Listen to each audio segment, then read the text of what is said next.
Hello and welcome to Fab Canberra, the podcast that brings you into the conversation with leading experts exploring what makes Canberra great and how we can make it even better.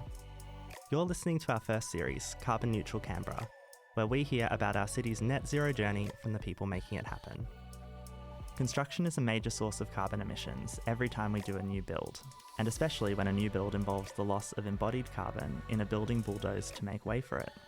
Business as usual won't be good enough if we're to get to net zero by 2045. Can green architecture and green infrastructure make a difference? Yes, it can. Join UC Associate Professor of Architecture and Founding Director of Architecture Studio Supermaneuver, Max Maxwell, and National President of the Australian Institute of Architects and GHT Design Director, Jane Cassidy, discussing architecture's and infrastructure's role in helping us achieve net zero by 2045. This is Carbon Neutral Canberra, from the Centre for a Better Canberra. Well, welcome everybody. Welcome to our fifth and final instalment of the Carbon Neutral Canberra series, Bricks, Mortar, Concrete and Carbon. I'm Martin Greenwood, Director of the Centre for a Better Canberra at UC's public policy think tank and engagement centre.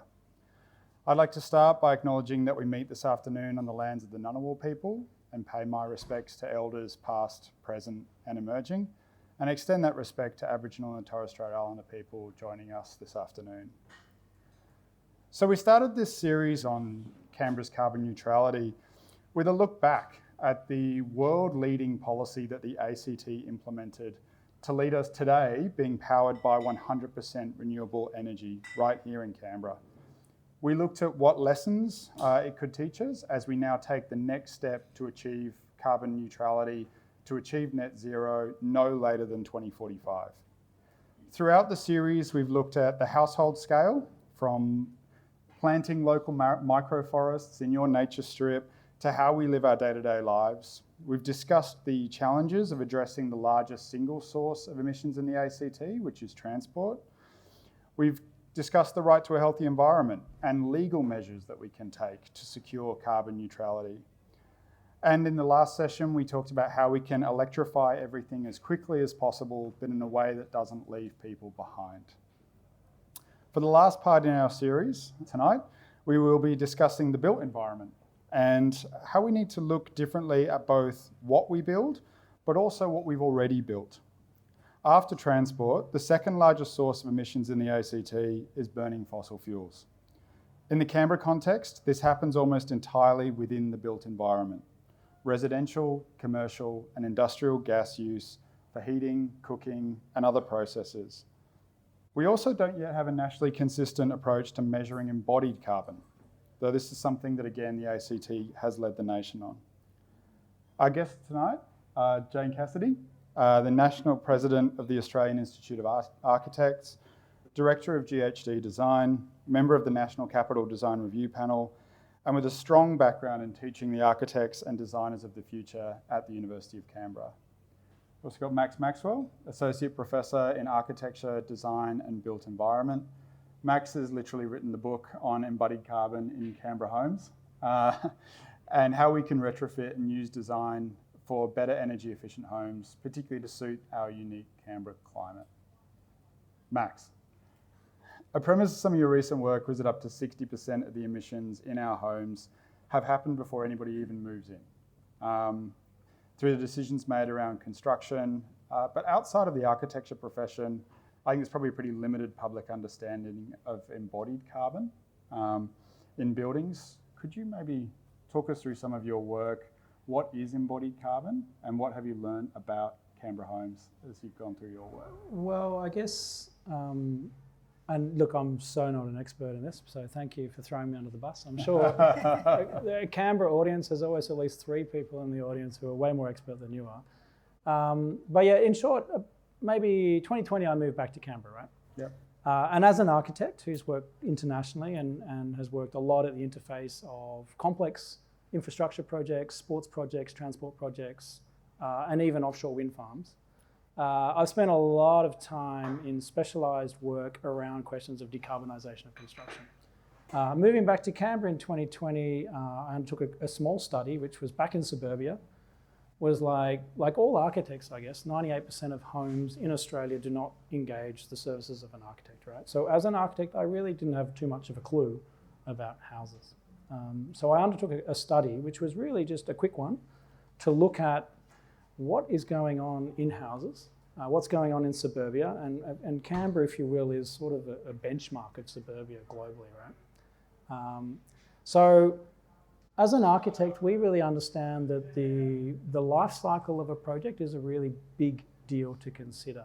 So the study that you're talking about really just looked at existing homes in Canberra, a very particular phase of existing homes, which was the ex-Govey kind of menagerie, the experimentation that was going on in the suburb of Downer, which was when they commissioned 15 builders from around the country to come up with an appropriate form of public housing, or not public housing, like housing for an influx of workers being brought to Canberra. So in a way, similar challenge to what we're facing now, but a very different context. And of course, based on that, they did some post-evaluation, and then those things got rolled out in Curtin, Garran and beyond, right? So really this analysis just looked at those Govey houses and just tried to understand, well, they've been standing for 60 years. What carbon footprint can we associate to what we might call the embodied phase? So that's from extraction to site. So what embodied energy sits in that? What embodied energy sits in what we call the recurrent phase, which is the maintenance and ongoing renovation of those, where your hot water system fails. What percentage of energy is associated with the operational energy, so the heating and cooling? And then finally, what embodied energy would we associate with the demolition or the waste of that house? And really the premise of that was that the suburb of Downer, which was once literally the Cambrian period of a Canberra house, is very rapidly being turned over. The houses are being knocked down and rebuilt and essentially being replaced by far larger homes of essentially equivalent, maybe slightly better performance, but a long, long way from what we might call high-performing homes. In the context of sustainability, I thought it was interesting, we were talking just before this, that Canberrans have the largest homes in the world. Yeah, and take this with a grain of salt, because I was born here, my family came here, then left, right? And I did too, and I came back. So when I criticise Canberra, it is from the heart, right? And Australia per capita, I think, is the third highest emitter in the world. Canberra is actually higher than the national average per capita, right? Both in terms of ecological footprint, so that is the amount of productive land, so food, water, resources. So ecological footprint is a really beautiful way of understanding our impact on the world. So we need 9 ACTs to service the current appetite of the ACT, right? And on carbon footprint, we're also leading the nation. Now, that is coming back, right? So 10, 15 years ago, we were actually a good chunk ahead of everyone. We're now coming back to the national average. And that ultimately has to do entirely with our built environment. The spatial plan of Canberra, which, as much as we might herald the Griffins, I don't believe their census scale was very good. And certainly the NCDC, the Y plan phase through the 60s, was even more problematic. So we have a city which is entirely dependent on huge vehicular movements to get around. Now, it's so easy to get around. And returning from Sydney, I love the fact that I can get my son to cricket or basketball with complete convenience and ease. But the distances are immense. And I think it's important that we understand that the built environment is not only a huge contributor, so it's 40% globally, it's about 25% locally, domestically I should say, in terms of greenhouse gas emissions, but the very planning of our city sets up a footprint of our city which I think is problematic. In some of your work, you looked at how you could keep that down ex-Govey and take it to that efficiency level. I mean, maybe you could unpack that a little bit for us. Yeah, so I guess it's so easy to knock over a house. It really is very, very little money in terms of to demolish a house. That basically, when a builder then says to you, well, it's such a pain in the bum to deal with your house, why don't we just knock it over? That people do knock it over. So you have to imagine that somehow from 1960, the Canberra home was 110 square metres. And these were homes, some of them the 400 series they're called. And if you don't know them, they're really worth checking out. The National Archive, just Google it, Canberra 400, they'll come up. There's some pretty wacky ones, right? There's nurseries, there's like multiple professionals that aren't, together but in the same house. So they're a really interesting kind of series of types, basically. But yeah, somewhere along the line, a 110 square metre home has been replaced by a 255 square metre home, despite everything else in our world miniaturising, including the number of people in a house. But we are knocking these things over and we're putting something back in their place. And the thing that we're putting back in their place, and at the time of doing the report, there was only a requirement for homes to hit a 6-star NATAS, which is the CSIRO energy benchmarking tool, rating, which has now been moved to 7. So essentially the study was like, well, what does it really cost and what could we actually do practically to these homes to improve their standard? So the home that I studied, and ultimately, I should say I walked the walk, because not long after we actually bought one of these things, slightly different to the one study, and then we did exactly this. So I'm now living the evidence as well. So we moved this thing from a very, very low energy rating, miles below the 6. And we spent, in the study, we defined that from simple upgrades in terms of wall insulation, ceiling insulation, underfloor, draft ceiling, glazing improvements, that you could very, very easily take a 1961 poor performing home all the way up to above an 8-star rating easily for less than 50K. And in fact, in my own home, we've now strapped on 14 kilowatt solar and an 8 kilowatt battery. We're living entirely without energy bills for over 2 years. I guess maybe the critique in that study was that, we're knocking these things over. And if we understand that around 50% of the life cycle emissions of a home is precisely in its heating and cooling, there's 60 years of debt there. And in that report, we basically looked at research going on, and Victoria Sustainability is really doing some amazing work, has been doing for quite some period of time, on what carbon neutral housing or net zero housing might look like, or even net positive housing might look like. And it's not very hard to achieve, actually. I guess it's a nutshell.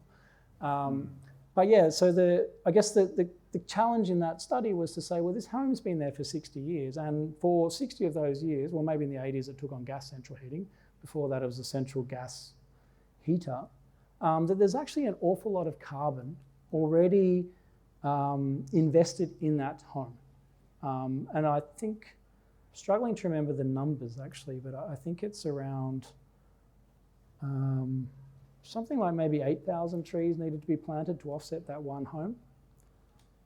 So when you knock it over and you start again, you also have another 525 tonnes of carbon in new home, plus another life cycle cost. And I guess that's really the problem, is that I don't think we really appreciate how much carbon we've already put into the built environment.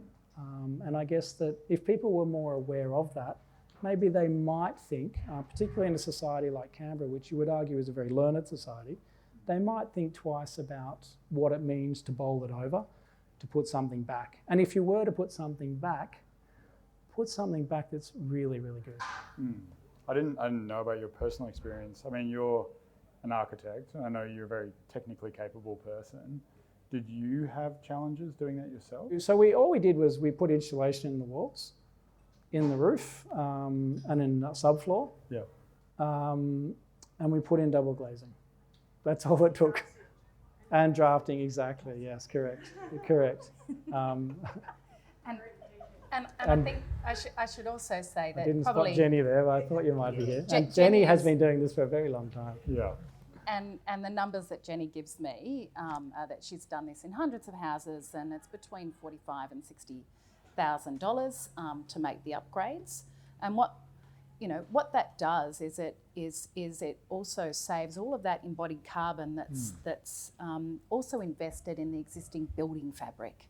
And so that's something that we've really got to look at now, is how we value the embodied carbon that sits in the building fabric. And so that's where you'll find if you're and I'm speaking like an architect, and I need to not do that. So the building fabric, so the concrete slab, the bricks, the structure, the roofing materials, the energy that's made, energy that's used for the insulation. Yeah. Well, Jane, you've just been briefing the National Building Ministers meeting. What is the sort of broader national perspective when it comes to this sustainability, looking at embodied carbon? How do we do this better?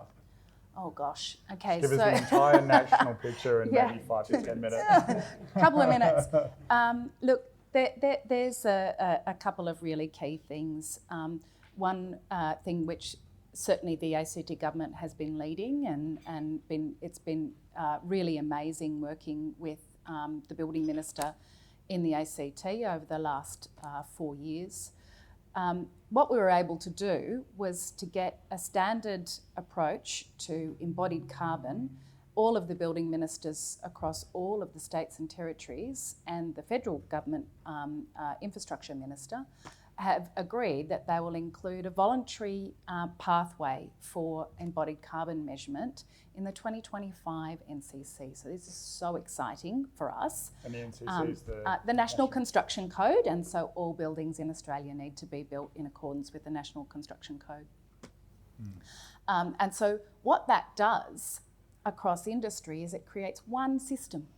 And so you will have been hearing about various industry bodies talking about productivity. Well, if you want to get productivity in our industry, one of the things you need to do is reduce the number of different rules we need to comply with. And that means we can deliver much more consistently as designers, but also the builders can do things much, much more cheaply as they standardise and automate. And so that's a really critical thing for us. And so when you hear some of the politicians out there at the moment talking about putting a pause on the National Construction Code, that's a really big problem because number one, it's going to start proliferating lots of different embodied carbon measurement tools, which is already starting to happen, which will be a really big long-term impact for embodied carbon measurement going forward. One of the other things that we are looking to incorporate in the 2025 National Construction Code is an approach to what they call modern methods of construction or design for manufacture and assembly. And that takes us from stick build, so traditionally building on site, to much more manufactured approaches. And when we take a lot of the manufacturing into factories, one of the things we can do is reduce a lot of waste. So on a lot of construction sites, there might be up to 30% of the building materials that are used on the site are actually waste. They throw it out. Yeah. And so one of the things we need to do before we get to 2030 is reduce the embodied carbon in buildings by 40%. Now, if we could just reduce a lot of that waste, that'd be an excellent start. So modern methods of construction are really critical, and we're going to get a lot of cutting of the red tape in the 2025 NCC, National Construction Code. And so again, that's a really big, that's a really important measure that'll come in that next National Construction Code. I have to say, we're talking about carbon tonight, but there a lot of money is, and embodied carbon in building materials is also used through repairing buildings and upgrading buildings. So upgrading buildings that are not performing properly, either because they're not performing properly in terms of the way that they perform and their energy efficiency, but also because of climate change and building defects. So you will have heard about issues around condensation and mould in people's homes, waterproofing issues, water shedding issues, leaky buildings. And another thing that the National Construction Code is going to do when we update these next couple of rounds, it's going to sort that out for us, and it will also look to make buildings more climate resilient, so stronger performing in terms of those extreme storms, which means that they'll be more resilient in terms of the climate. So it's really critical that we get these National Construction Code updates. It's going to help us measure what we do. and it's going to give you a lot more confidence in the investment. So when you buy a house, and particularly if you're going to buy a new house, you can be really confident that value is going to go on into the future because it's a properly performing building. So how do you do that in the context of the National Construction Code? So you've got competing priorities, you've got housing crisis, build more houses immediately, changes to planning, you've got the climate crisis that's coming up. How do you make sure that as you're going through the National Construction Code, it's red tape you're removing and not green tape or blue ribbon that actually then makes sure as if we're putting all of this carbon into new builds, that they are, going to last? So here's the thing about embodied carbon. So embodied carbon is what we build with. And if you're trying to reduce your embodied carbon in the bricks and mortar and the fabric that goes into the building, one of the things you're trying to do is build with less stuff. And you're really thinking about only just incorporating the things that are absolutely critical to provide the functionality that's required. And so actually, what we call it dematerialising, and basically you're looking to pull out all the stuff that's not really required to make the building perform long term. And so that's a critical measure. I think we were talking about size before, houses in Canberra, 250 square metres. The average house size in Australia is only 195 square metres. And house sizes 100 years ago were only 100 square metres. In that time that we've nearly tripled the size of houses, we've halved the number of occupants. So if you really want to address housing affordability, you'd be setting some planning settings that are talking about creating smaller houses. And just for a start, if you go from 250 back to 195, which is still an average house size in Australia, you're going to pull 20% off that cost. Yeah. And you could also, I think, make it much more affordable through thinking about both the operational carbon and the embodied carbon. So the whole of life of the building, from when we build it to when you use it. So the 45 to 60,000 cost of making something more sustainable. If you're going from a 2-star house up to a 6-7-star house, we're talking in the region of about $4,000 to $5,000 a year that you would save every year for the life of the building, which more than pays for that $60,000 upfront cost and super big livability benefit and really great health benefits for the occupants of all of those houses as well. I mean, one of the problems we have is just the nomenclature of rating systems, full stop, right? Like, so the star system I think is really problematic because we think of 5-star hotels as being amazing, right? So a 6-star home or a 7-star home, what's actually the difference? So when you, basically a 10-star home will probably not, most likely not need any heating or cooling, right? A 7-star home will still need heating and cooling of some kind, right? In Canberra, 100%. In a cool climate, in our climate zone, right?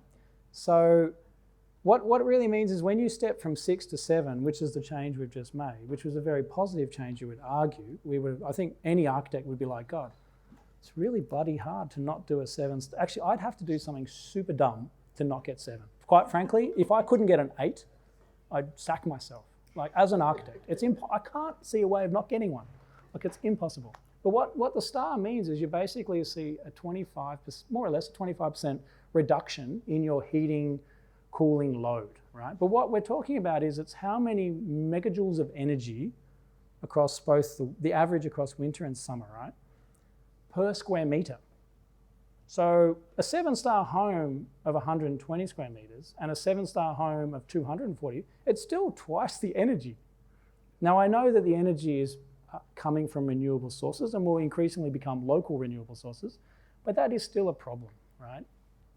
So I think 7 stars, it's a nice badge, but I think it's decontextualized. I think at the end of the day, we just have to look at what happened between 1960, Downer, and Canberra 2024. Why are we building 250 square meters when we have less occupants in the house? And I think these are really important questions, because what I think is really nice about the affordability conversation going on right now is that the first time people are saying, well, actually, I think just like water and electricity, a roof over our head should be a right. What do you think, though? I mean, maybe a question for both of you with different perspectives. I mean, looking at the specific house, down a house, you take an ex-govie, but the vast majority of that suburb has been, or really should be, potentially upzoned. 100%. So you take that ex-govie, where you would have to arguably probably demolish it because it's sitting on a block that could reasonably house 5 or 6 different families with a sensitive design treatment, knock it down the next door neighbour as well, put 5 or 6 townhouses on that. Where do you think the tension then is between embodied carbon in an existing build versus housing 10 times as many people on a similar block of land? This is, I think, where the complexity of the situation is really, really important, right? So the ACT housing strategy is committing to, it's like 135,000 homes in the next 10, 12 years or something, right? Of which I believe now 70% was originally, maybe 60% were going to be detached homes like suburbia, and the rest would be apartment buildings, right? So that's still a lot of homes. That's still, like 40 homes a day. It's a lot that have to be built in the next 10, 15 years to meet that demand. And of course, they're all being built out there. Now, the problem with out there is that that's the furthest from employment. So then you're saying to someone, well, now if you've got 2 people in the home, you're probably going to both need a car. So that's $15,000 to $25,000, depending on what you drive. So now you're saying to the people in the poorest, let's call it first home buyers, or people who are, let's say, less capital mobile, they're living the furthest from employment, have the most other debt related to transport, which obviously, as you know, Canberra, 70% of our emissions come from homes. We are a pure consumption economy. We don't really, so it's one of the few jurisdictions where dealing with the domestic issue deals with the environmental issue, which I think is really interesting for Canberra. Whereas if we were, as you say, to say, well, let's not put them in new zones. Let's consolidate our current footprint, which, returning to my critique of both the Griffins and the White Plan, that it's a very poor understanding of scale. I can fit a whole bunch of European cities in here. I can fit all of Rome between Capitol Hill and City Hill, all of that, right? So we have an abundance of space used very, very poorly. So our question of utilisation, I think, is a problem. And I would say, we probably talk about the missing middle. So in Canberra, you can either be in an apartment or you can be in a single house. And we don't have that the middle, which provides all of the different sorts of options for housing. So they might be townhouses and row houses and manor houses and all sorts of different models, that intergenerational housing, loads of different models that provide that space between, the single house and the apartment building. I think one of the big challenges in Canberra is actually getting approval to get that kind of housing in. So one of the solutions is the retrofit. It's one of a big group of solutions that we need to look at. Missing middle is another one. And at the moment, what has been in the last kind of 5 years, it's been incredibly difficult to get that kind of project approved. I think the ACT government has signalled in the most recent election that they're going to really work on sorting that out, which I'm really excited to hear, because that needs to be, when we are knocking down a house and we are rebuilding, what we have traditionally been doing, so if you look at, say, for example, some of the areas in Griffith, we might have been knocking down a house that was 150 square metres, say, for example, and replacing that with a 600 square metre house. So 4 times the size of the original house, and it's still just for the 2 occupants that live in that house. And the 12 cars. And the 12 cars. Or, for example, in Forest, where we might have seen maybe a 200 square metre house knocked down and a 2,000 square metre house built with an 18-car garage. And so in those contexts, what I would like to see happen, that if we are going to knock down and rebuild, that we enable those missing middle housing typologies to go back in and say, if you are going to build a building that is 2,000 square metres in forest, perhaps that provides housing for, even 4 or 5 family houses that would be very, very generous in size, but even better could be up to 20 families of a smaller housing typology, and would be no more cars and no more building volume than actually what is being approved quite regularly right throughout the inner south. This is interesting. I think I came to another panel event here of 4 architects talking about both the Manor House project in Griffith, which was a design project, I think what ACT government asked for and then was not approved on a site in Griffith, which would have seen 4 houses built on one the site of a previous house. But I think as you referenced at the last election, I think you saw the zeitgeist really shift, where there's a lot more interest from all of the major political parties and the independents, almost universally, maybe one exception, around seeing greater density, enabling the planning system to do more. It's definitely formed part of the new ACT government agreement to do more in this space. You've talked a lot about the need to move on from demonstration projects and actually get into doing things. So do you think, is the onus really with government? Is the onus to an extent with industry? How do we actually move now into doing rather than pretending, demonstrating? I mean, the only thing that demonstration housing proved in the ACT over the last 5 years is what you couldn't get mixing middle housing approved. So that, which was not great, but great to hear that we're going to resolve those sorts of things. I think there are great projects out there, and I'll just there are a lot of this work is already happening, and so people are sort of thinking that this is some crazy new thing, and some big additional thing we're going to have to do, but.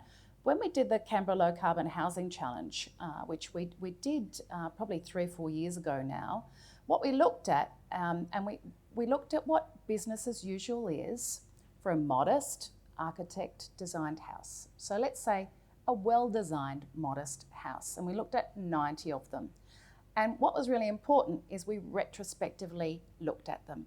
So none of these houses were intending to create a particular result for carbon. They were just business as usual, had been constructed per their clients' wishes in accordance with the building codes, and probably a little bit better because they're architect design houses, because it's actually pretty hard to get to that minimum.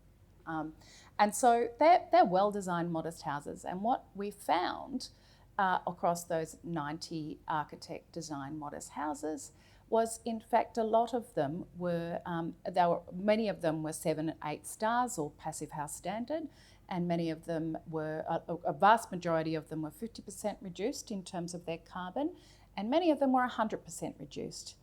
And a whole lot of them also met the ACT government's affordability criteria. So what we demonstrated through that retrospective research is it's possible to do this 5 years ago. It's still possible to do it today. It's possible to do it affordably, and it's possible to get these really great outcomes. And you can do it without even trying to do it, which is what that data showed. I think, one of the houses that's been in the National Awards shortlist, a Brisbane house, again, a really fantastic, I think 8-star outcome, 104% reduced in terms of the carbon, and 20% cheaper than the average house in... Oh, yeah, but 20% cheaper than the average house in Brisbane, the average developer mass house delivered in Brisbane. So it's, and what that all comes from, taking that embodied carbon out and really thinking about what do you really need to put in here? What's really necessary, and how do we do this in a way that starts to pull a lot of that excess material out of the buildings? And I think we've been talking about houses. Yes. We need to start doing the same thing across all of the buildings that we work in. So this is a great example of valuing the embodied carbon in this building.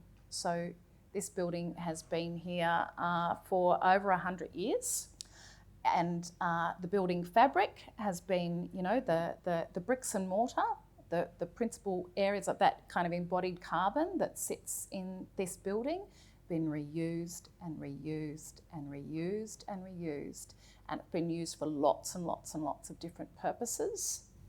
And that's what we've got to, if we're going to build new, we need to do things in a way that they can suit lots of different purposes, and that we think about it being not too specific and bespoke to a particular purpose. But before we build new, we've got to think about not building anything at all. And so how do we work in a way that we don't build at all? Now, I've worked with a client recently who had many thousands of employees, and they said we need to double the amount of employees that we have. And they said, Jane, how many more buildings do I need to build? And I said, oh gosh, well, how do you work? What's your workplace look like? How do you people interact? How good is the workplace that you have currently? And they said, well, actually, it's pretty crap. Actually, it's terrible. And I said, well, let me just have a look at the way your people work and what they need to do, the sort of work that they do. And I'll come back and sort of have a look at that. And then we'll scale up across that many thousands of employees, using a better model for a way of working for the future. And what it turned out was that they just needed to change some of their fit out in their building. That would really unlock much more flexibility, and they didn't need any more buildings, particularly if they changed the way that they worked faster. And so silly old me didn't charge them very much for that work, but I did save them several $1 billion of new buildings, and gajillions of tons of carbon of buildings that were just not required. And so, we've just got to think a lot more sensibly and a lot more critically about whether we need new buildings or not as the first premise. And then when we are building, we've got to think about doing that really well. Yeah. If you could change one thing, I'm going to ask you both this question. Chief Minister for a day, click your fingers and you can just change something. What would it be? I think, number one, we've got to really think about talking to the feds about investing back in Canberra as a city. I think, investment at the national and at the territory levels all of that investment needs to think about the operational and embodied carbon, and we've got to measure it. Shifting, I think when we're doing that, when we start to think about embodied carbon, we'll start to think about all of the existing buildings that sit within Canberra. We know we've got lots of empty buildings right across the city. And so we will help shift the commercial levers that start to think about adaptively reusing those buildings. So going back in and really thinking about how we can repurpose those buildings for new uses. And they could be lots of different new uses. They could be schools. It could be apartment buildings. But it also could be all of those federal government offices coming back and refreshing all of those existing assets into really great assets. And I think what I would love to say as the chief is that we're going to incorporate measuring carbon in all of our business cases going forward, and then we're going to measure that carbon right across the delivery cycle of when we, designing and building and operationalising. And what I'd also like to say is we're going to capture all of the digital information when we do it, and so that informs a really strategic digital asset management plan that really thinks about managing our environmental footprint as a city going forward. I think, so investing back in the compact city model, coming back through the city, not always sort of going back out, adaptive reuse, active transport attached to all of that. You know, the light rail's critical. Yeah. And so that we've got modest, sustainable housing being really prioritised within that, 70% back in the existing footprint. Yeah. And probably unlock the planning system and some of the economic barriers to doing that. So there's a few things like approval timeframes are really expensive. Block amalgamation charges that would enable the missing middle, and lease variation charge, which is something that also is really makes a financial barrier to reusing a lot of our existing assets. And then a really massive one for me also would be to design streets, not roads. Yeah. And so that would be amazing to think about designing streets, not roads, so that they're all of the networks that run through our city. I've got active transport, biodiversity, street trees, and all of the urban infrastructure, as well as all of the cycleways running through it. And so that would be kind of my dream. As the chief, and I would run a pretty big agenda. You've had a very busy day. I was going to say, Chief Minister, I think Treasurer, Planning Minister, Minister for City Services, Roads. Architects are always ambitious, and that's a good thing. And I think we're always ambitious for the cities that we work in, and we're always really ambitious for the sorts of things that we can achieve with our clients. And so as an architect, I'd have a pretty ambitious agenda. Go big. Max, click your fingers. Well, what would you change about the city that you love so much? Did you leave anything very critical to do? Well, as a white male chief minister, of course, I'd ask for 4 more years. Yeah. No, in my first minute, I would introduce a sunshade into the territory plan. Sunshade. So people put the right orientation of sunshade and the right dimension of sunshade to keep the heat off our houses, because clearly the earth is getting hotter, not cooler, and we will need simple, basic things like that. They've dedicated so much pages to like boundary offsets that are completely ambiguous to where the sun and the sky is, which just seems like a real waste of ink to me, when you could just put a sunshade diagram in and solve that problem. The baseball cap amendment? I'd put in pink paper. And then I guess to me the easiest one would be, I would just say that any growth in Canberra has to happen inside the footprint we have, because it could accommodate 500,000 more people, let alone 100,000 more. That to me would be a really easy fix, and I just make sure that I set up a brains trust of really important, intelligent spatial thinkers to actually just think that through. Like some sort of centre that would make Canberra better? I think so, And if I could find a university to underwrite that. That'd be good. That had a bit of cash right now, that would be amazing. That's a good point, Max. I mean, I think from my side, like I remember Charles Landry was invited out by the City Renewal to speak one time, and he concluded with a really, I think, a beautiful remark, that Canberra was small enough to be agile but big enough to matter. And I really think that the thought leadership that we've shown on renewables, if we could just show an equivalent level of ambition on the housing question, I think, because Canberra is a very different situation to other jurisdictions in Australia. I really think we could do some incredible work here that people around the world could learn from.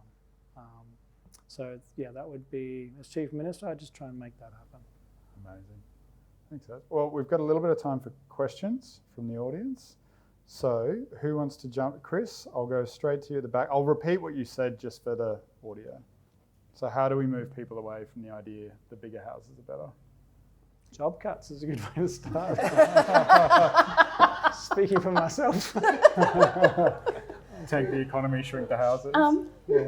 But for me, that's about that consistent measurement. So that's why that's so critical that the National Construction Code, we all know what a 2-star house is and what a 7-star house is. And when you're looking in your all homes, you're like, oh, well, that one's going to cost me a fortune to run. That one's pretty good, right? So we know what that is just in terms of the energy efficiency of the house. But if we start to get broad-based disclosure about the whole of life cost of a house and really clear disclosure about that, I think that people are going to shift what is desirable.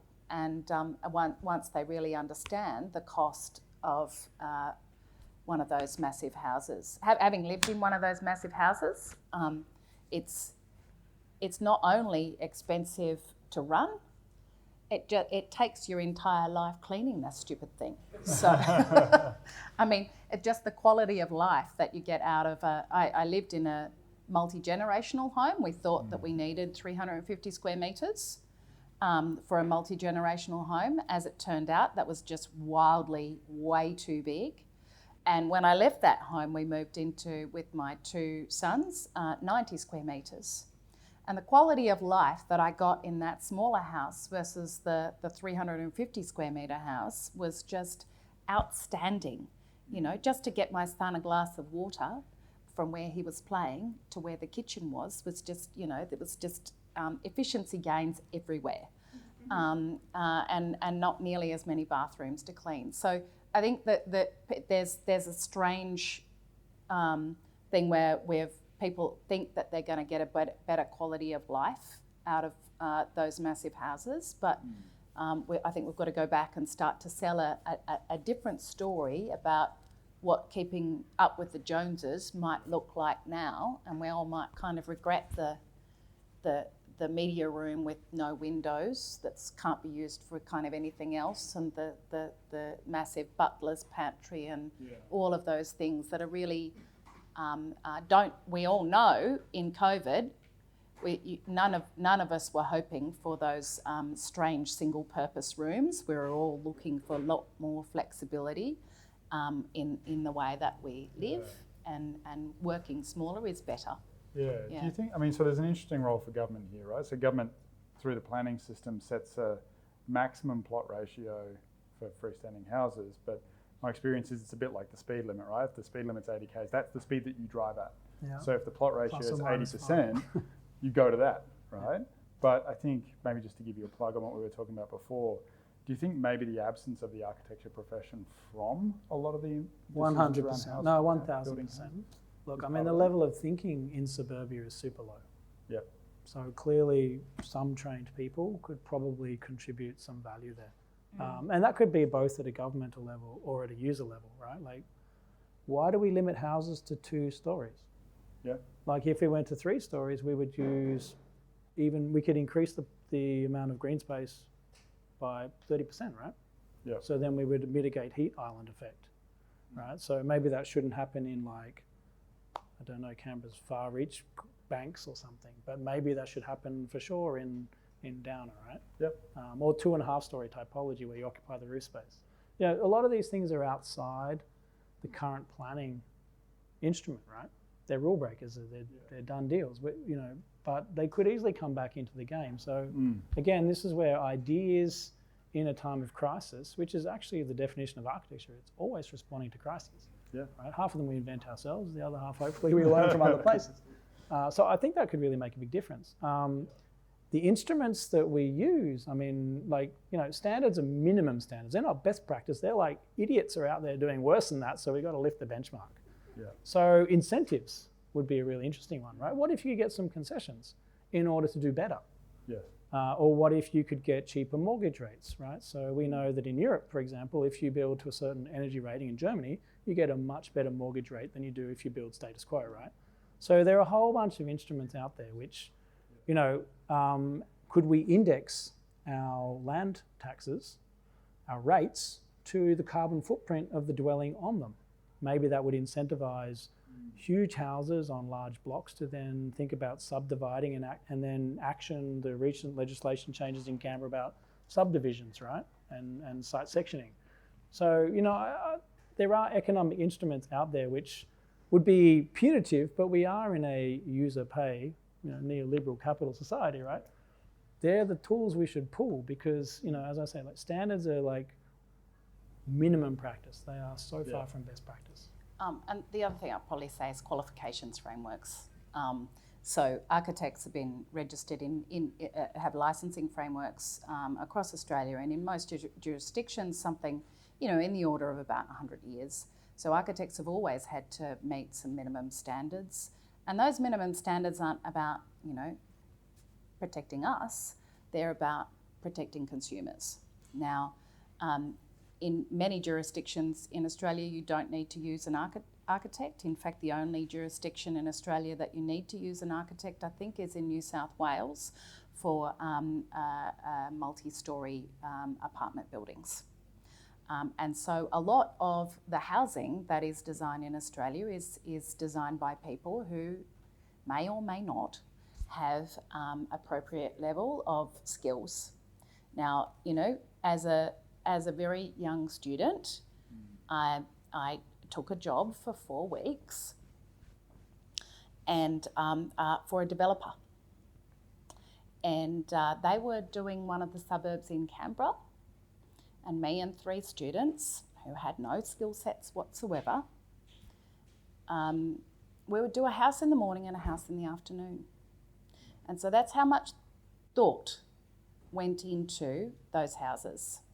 And I think for the biggest investment that any consumer is going to make in their life, in terms of that most people will make in terms of their life, the largest investment you're ever going to make, I'd suggest to you that if you're going to sort of throw, what is it in Canberra at the moment, cool million? Yep.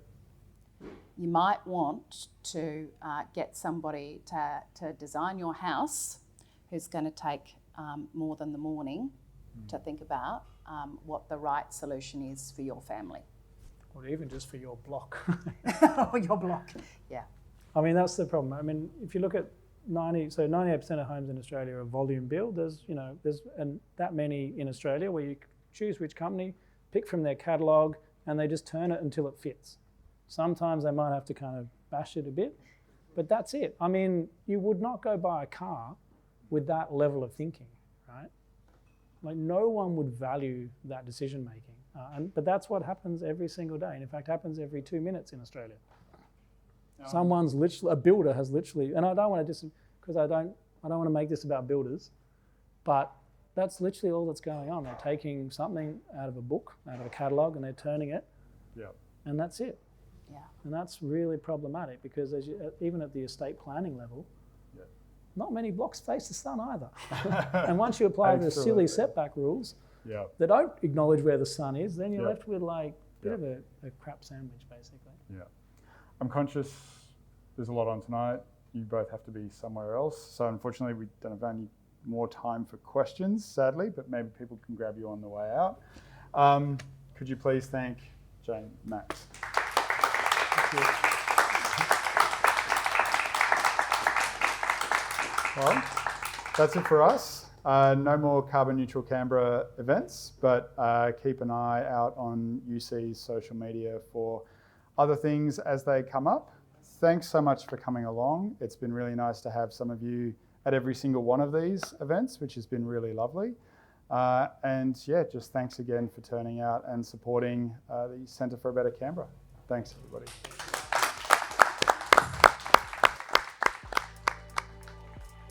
Thank you for listening to Fab Canberra, a podcast from the Centre for a Better Canberra think tank at the University of Canberra. This episode was recorded and edited by Rach White on the lands of the Ngunnawal people. The University of Canberra acknowledges the Ngunnawal people, traditional custodians of the lands where Bruce campus is situated. We wish to acknowledge and respect their continuing culture and contribution they make to the life of Canberra and the region. We also acknowledge all other First Nations peoples on whose land we gather. Thanks for joining us for the final episode of Carbon Neutral Canberra, the first series from the Centre for a Better Canberra at the University of Canberra. Look out for the book version of this podcast coming soon. Carbon Neutral, let's do it.